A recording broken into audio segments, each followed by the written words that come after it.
MNAs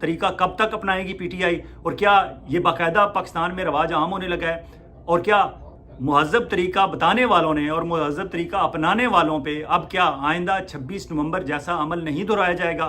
کیا پاکستان کے نہتے شہریوں پر اب گولیاں نہیں چلائی جائیں گی؟ کیونکہ تہذیب صرف ایک طرف کے لیے نہیں، دونوں طرف کے لیے ہوتی ہے۔ اگر پی ٹی آئی والوں نے مہذب طریقہ اختیار کر لیا ہے احتجاج کا، تو پھر پنڈی والوں کو اور طاقتور حلقوں کو، جن کے ہاتھ میں ڈنڈا بھی ہے اور بندوق بھی ہے، انہیں بھی کوئی تہذیب یافتہ طریقہ اختیار کرنا پڑے گا۔ آپ نے یہ بھی دیکھا کہ اسمبلی میں، اسپیشلی سینٹ میں، جب سینیٹرز نے عمران خان کی تصویریں اٹھائی ہوئی تھیں، وہ پاکستان کے مین سٹریم میڈیا پہ وہاں چلی جہاں پنڈی والوں کا دباؤ برداشت کیا جا رہا تھا، اور اس دباؤ کے آگے وہ ٹیلی ویژن چینل سر خم تسلیم تھا۔ کچھ چینلز نے ہمت کی، عمران خان کی تصویر بلر کیے بغیر دکھائی، لیکن پی ٹی وی پہ عمران خان کی تصویر چلنا یہ ایک بڑی ڈیولپمنٹ ہے۔ اس کا مطلب ہے وزارت اطلاعات اور پی ٹی وی مینڈیٹس اور حکومت کے قبضے میں نہیں ہے، پنڈی والوں کے قبضے میں ہے۔ دوسرا، آپ نے دیکھا کہ باقاعدہ پی ٹی آئی نے مہم شروع کر دی ہے ممبر سازی کی، اور اس کا چیئرمین انہوں نے عارف علوی جیسے ایک معتدل مزاج بندے کو بنایا ہے، اور اس میں جو لوگ شامل کیے ہیں، جبران الیاس ہیں، مونس سلائی ہیں، یہ اوورسیز ہیں، اور یہاں انہیں انٹرنیٹ کی سہولت بھی حاصل ہے، اور یہاں سے بیٹھ کے وہ بہتر پلاننگ بھی کر سکتے ہیں، اور آن گراؤنڈ پاکستان سے بھی انہوں نے لوگ شامل کیے ہیں اس کمیٹی میں۔ اس کا مطلب ہے کہ پی ٹی آئی نے ممبر سازی کی طرف قدم بڑھا دیے ہیں، اور انہیں کوئی نہ کوئی کہیں سے اشارہ مل گیا ہے کہ الیکشن آنے والے ہیں، ابھی آئیں، 4 مہینے بعد آئیں یا 6 مہینے بعد آئیں۔ پھر اب سوشل میڈیا پہ اگر پی ٹی آئی ذمہ داری شو کرتی ہے، تو پھر آپ مان جائیں کہ پشاور میں ہونے والے مذاکرات کا مزید اب آگے بھی دور ہوں گے۔ دوسری طرف بتایا جاتا ہے کہ سیاسی ٹمپریچر اگر پی ٹی آئی والے کم کرنا چاہتے ہیں، تو پھر پنڈی والے کیا کریں گے؟ پنڈی والوں نے اب تک کی اطلاعات کے مطابق کہا ہے کہ جون تک بجٹ پیش کرنے دیں اس گورنمنٹ کو، اور اس سے پہلے ہم کوشش کرتے ہیں کہ عمران خان کو رہا کر دیا جائے، اور عمران خان زمان پاک یا بنی گالہ جہاں جانا چاہیں، جہاں مناسب سمجھیں، اپنے آپ کو سیف سمجھیں، وہاں وہ چلے جائیں، اور پاکستان تحریک انصاف اپنے پولیٹیکل کردار جو ادا کرنا چاہتی ہے وہ کرے۔ احتجاج کے سلسلے سے نکل آیا، آپ کا احتجاج مان لیا گیا، اعلان بے شک نہ کیا جائے لیکن احتجاج آپ کا تسلیم کر لیا جائے گا، لیکن آپ کا احتجاج سر آنکھوں پہ ہم مانتے ہیں، لیکن اسے ذرا تھوڑا سا ڈسپلن میں لے کے آئیں۔ اور پھر فریش الیکشن کی شنید دی گئی، انہیں بتایا گیا کہ فریش الیکشن کی طرف ہی ہم جائیں گے، کیونکہ فارم 45 47 والا معاملہ اگر کھولا جائے، ایک تو اس میں ٹائم بہت لگے گا، الیکشن ٹریبونل میں یہ حکومت ڈریگ کرے گی معاملات کو، دوسرا اس میں پھر الزام آئے گا کہ یہ ساری دھاندلی ہوئی کیسے، اور وہ پنڈی والے کبھی نہیں چاہیں گے کہ ان پر الزام آئے، اس لیے جائیں گے فریش الیکشن کی طرف۔ جون میں بجٹ پیش ہونا ہے، جون کے پہلے ہفتے میں، تو یہ جون کے بجٹ پیش ہونے کے بعد، جولائی کی گرمی گزارنے کے بعد، اگست سپٹمبر میں کہیں صورتحال اس طرح بن رہی ہے کہ الیکشن شاید اگست سپٹمبر میں ہوں، لیکن اس کے لیے جون کے فوری بعد یہ حکومت ختم کرنی پڑے گی، نیا کیئر ٹیکر سیٹ اپ لانا پڑے گا، یہ ساری چیزیں آئندہ آنے والی ان کی ملاقاتوں میں طے ہوں گی۔ اب بیرسٹر گوہر علی خان کو شام کو ہی جیو والوں نے پکڑ لیا، اور انہوں نے ان سے پوچھا کہ آپ کی ملاقات ہوئی ہے۔ بیرسٹر گوہر علی خان نے، کیونکہ اب وہ کافی ماہر ہو چکے ہیں، انہوں نے بالکل قطعاً انکار نہیں کیا کہ میری ملاقات نہیں ہوئی، انہوں نے یہ کہا ہے کہ مذاکرات کا سلسلہ تو چلتا رہتا ہے، رابطے تو رہتے ہیں، بات چیت تو ہوتی رہتی ہے، اور بات چیت ہونی چاہیے۔ مزید آرمی والے فیور کیا دے سکتے ہیں یہاں پی ٹی آئی کو؟ میرے خیال میں سب سے بڑی فیور ان کی یہ ہوگی کہ ہم مسلم لیگ نون کے قائدین کو ان کو بھاگنے نہیں دیں گے۔ اور آپ نے دیکھا میاں نواز شریف کو اپنے پوتے کی شادی لندن سے لاہور منتقل کرنا پڑی کیونکہ پنڈی والوں نے اجازت نہیں دی تھی۔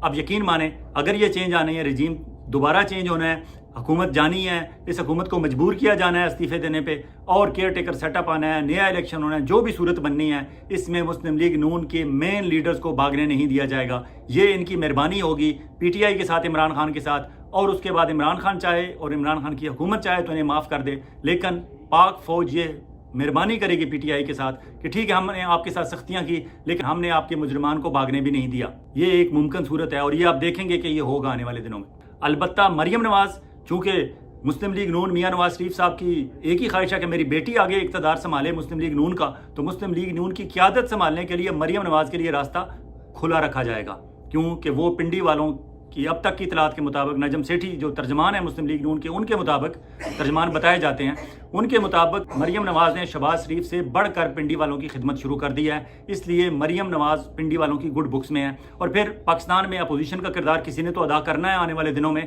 اس لیے مریم کے لیے سیاسی راستہ صاف رکھا جائے گا۔